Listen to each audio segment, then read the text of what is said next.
Danielle comes in, she sees the camera, she knows these dorms very well. She knows that that's not usually there, and she says that she's gonna cover it up.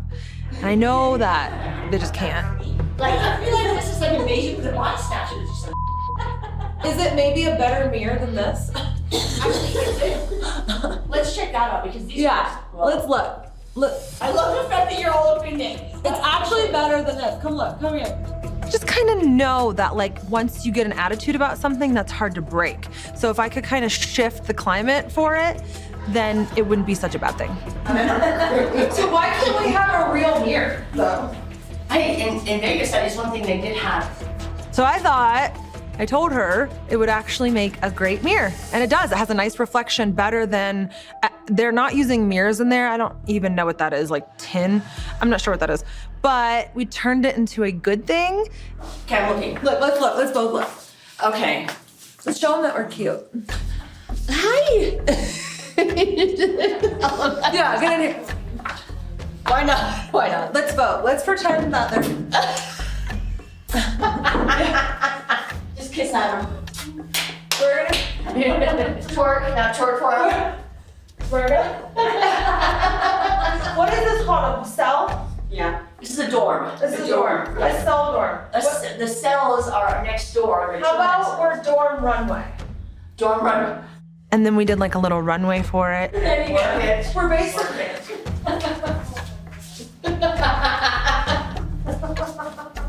Yes, girl. She's against the wall. They're posing. And then all of a sudden, it wasn't as invasive. Like, it was more for them, not against them.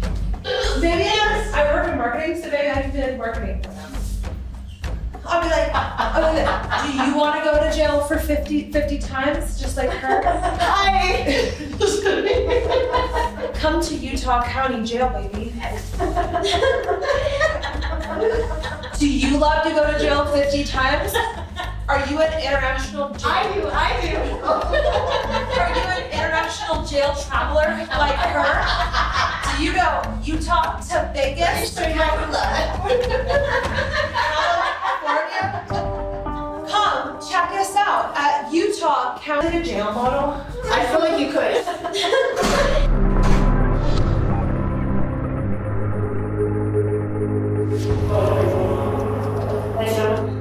That's just lazy ass. Y'all, yo, you literally sit on your ass all day.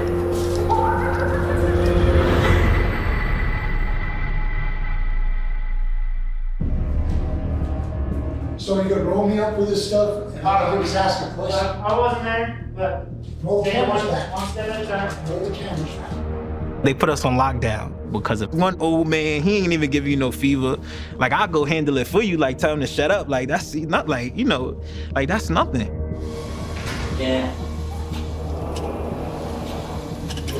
Hey, come talk to me for a second. Okay, so I don't have any issues with you. I know you're upset, but Nah, it was just Sergeant. He did too much. He addressed all the black people. He should address them the same way. And he up, bro. Yeah, that's what I'm saying, bro. hey. Nah. Hey, come here and talk to me. But for a y'all, second. he could address him. He was on the phone, you feel me? Okay, let me I talk was to you. telling them on the phone. I I'm know. telling them on the phone. I'm hanging up, I gotta go. All right, and I don't feel any disrespect. I Yes, just sir. want to talk to you. So the intake officer, he just came and was like, you know, tell you guys to lock in. You know, you gotta lock in. The officer could have came from around his desk, went over there, talked to that man, yo, keep it down. And you just keep it down until I figure this out for you, or whatever the issue is. And came right back. So they're just trying to restore order because they have no idea what's going on. Nah, So it's I mean, nothing against any of you. If people will look at you, that's why like on Rikers Island, they tell you COs are different because you really have to be in charge of things. And if a supervisor gotta come and it was something so simple to fix, that supervisor gonna play you. You know, like, you couldn't fix your simple situation. It's just we had one guy that was being a that I had to deal with, and so I had to drag everybody in. So, are we good? All right. Okay. I apologize too. Thanks, man. I think the situation was like successfully diffused. Nah. I mean, it's only diffused because we let it be diffused. We was like, we calmed down. Bro, it's just like Detroit FCs, bro. I mean, Drake was cool with it. We spoke about it. Now, if we was both ignorant and wanted to be like, all right, bet. Yeah, we're gonna turn this place up. Now, y'all want us to be a problem? We could be a problem. I could be a problem if you want me to be.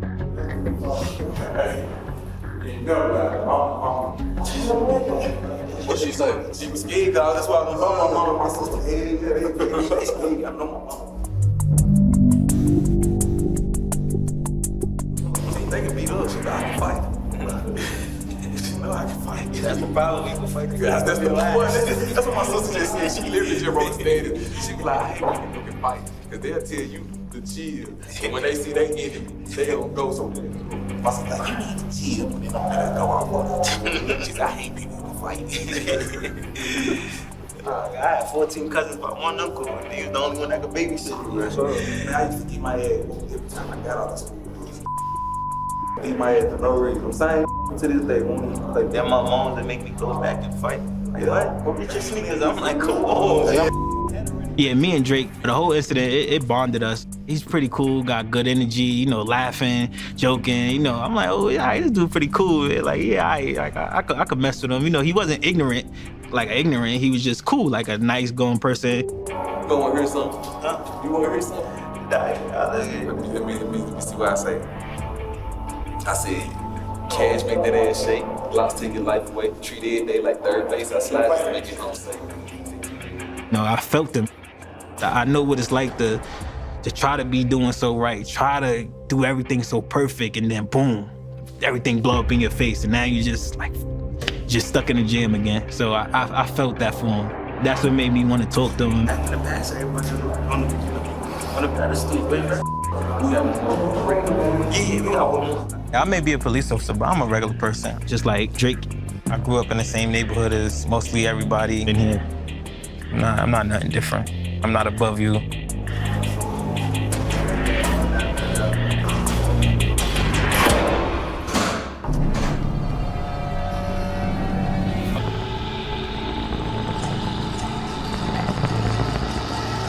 You should have seen them yelling. So this will be interesting from this point on because she did not know it.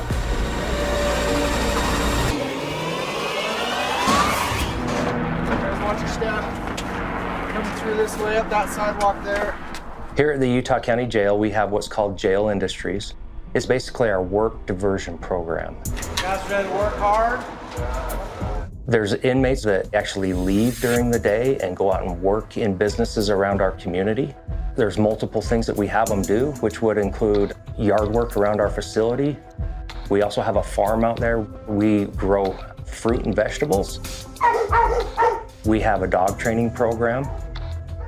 We also grow flowers in our greenhouses, and those flowers are used for the government facilities around the county. Yeah, it looks good. I love these programs. They allow our inmates to feel that they have a purpose. They're not just doing time, they're actually contributing to their community. Just so you guys are aware, but on the counter there's some paperwork. Has your name on it. Okay, look over the paperwork. Your locks, combinations are all right there. Start putting your stuff in your locker. Okay, I'll meet you out there here in just a minute.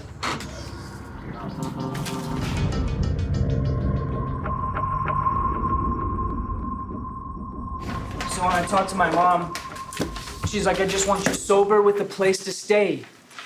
And when I was in there, I was like, making her proud. Now I have a job. That's what she's always wanted, you know? Every time I've been to jail, I've been able to go to JI. Kind of make myself at home. I really like it because being in the lifestyle that I've been in, being able to come to jail and go to a program like that is special for me because I'll be able to transition outside of here better. Get back into the workforce, get back into just regular life easier. Yeah. Just where you put your stuff or Yeah, you just get a locker, you just get assigned a certain bunk. like a commissary and things like that, so you know, you put that in there. It's the best. Can't get that at the blocks. It's the most freedom you get in jail. It almost feels like you're not in jail. Somebody had a birthday. They trust you 100%. Not to leave, not to run, not to bring anything back in. The very back page is the tax information. Just fill out your info at the top and sign the bottom. You get to make a little bit of money. They open up a savings for you and put money away for you automatically. So when you get out, you have something. It's awesome. It's really everything you'd want to be able to do outside of here. This is basically the major leagues of the jail. If you've made it here, you're elite.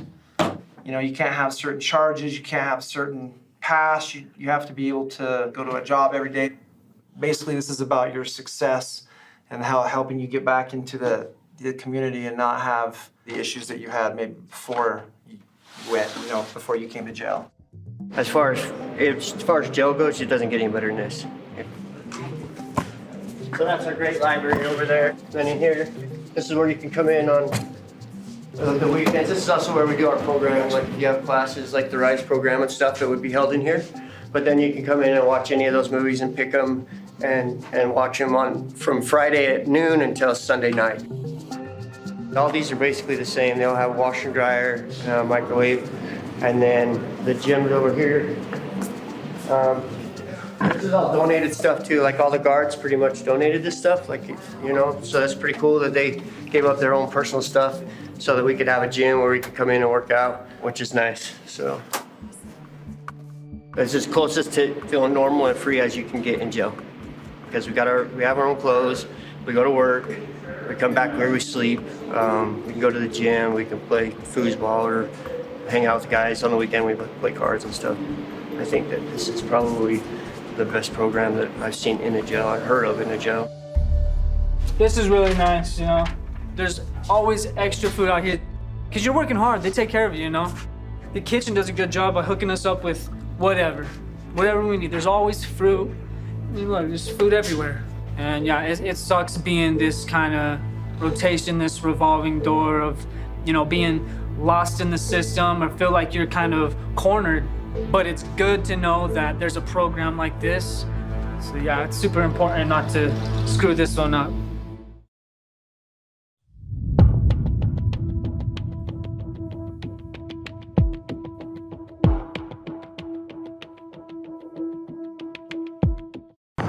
The reason we stopped you and you pulled out, you failed to stop before exiting the private drive, okay? Oh. Show me your hands. Step out of the car.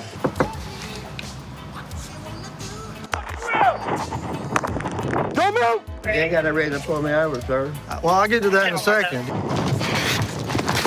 Do you remember me? I've stopped you before. I'm not even resisting. You ain't got a reason to pull me over. Well, I do have a reason to pull you over. After you don't. Third car chase in a week and a half. I'm gonna ask you one more time and then I'm gonna stop being nice. I thought you said you were gonna do better. That's not trying, dude. I'm telling you right now, you're gonna go to jail. Let me out. Okay. And let him go too, because we didn't commit any crimes. You're going to jail. Undo your seatbelt. Now! You're not in any trouble, just go ahead and step on out and step back here. Well, he ran from the police. No, you did. You can ask me questions. No. If you don't get out of this vehicle, I'm gonna throw you out of this vehicle. For what reason, sir? Because you're not complying to my...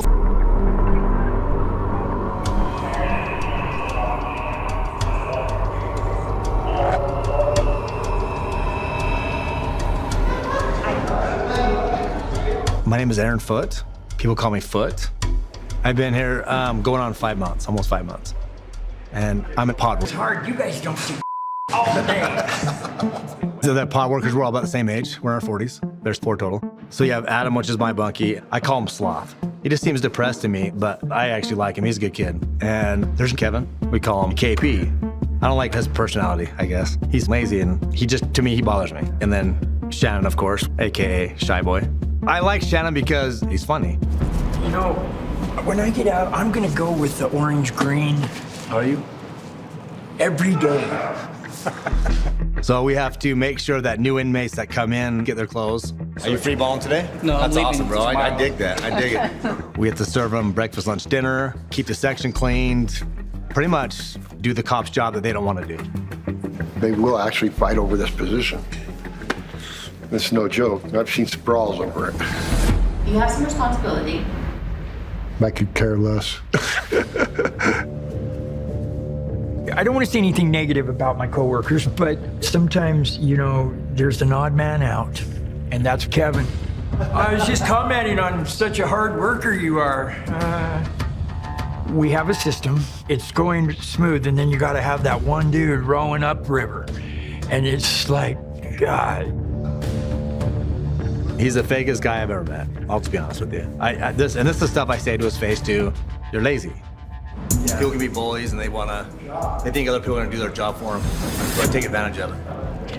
Walk around and put their beard in and ponytails, put ponytail in the front and the back. It's pretty cool. I've been to prison. Most of my charges have been for drugs and violence. 13 years in prison, 5 in county jails. That's half my life incarcerated. Did you get those in prison? A couple of them, yeah. Did it mean anything? Sure. Oh, yeah.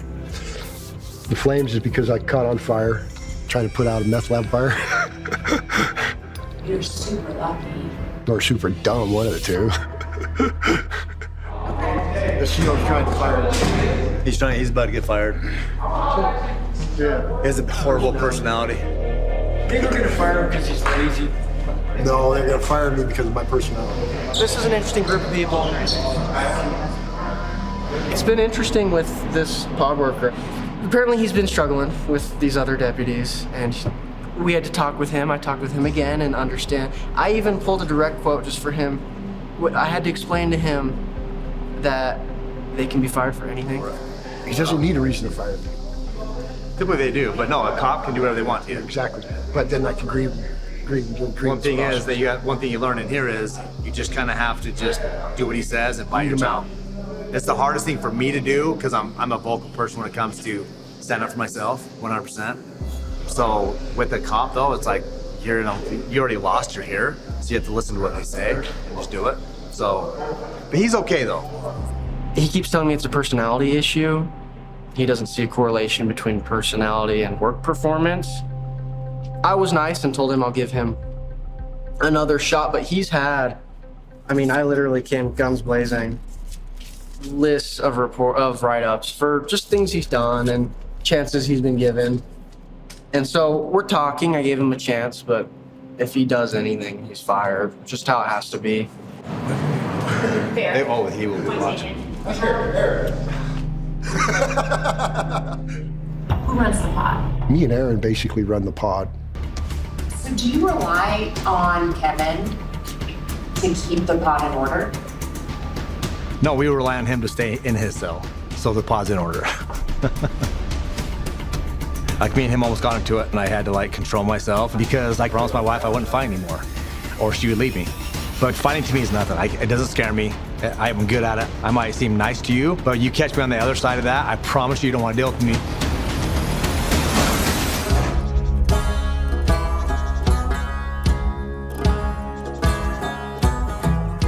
Sean Buffton is the undersheriff of the Utah County Sheriff's Office.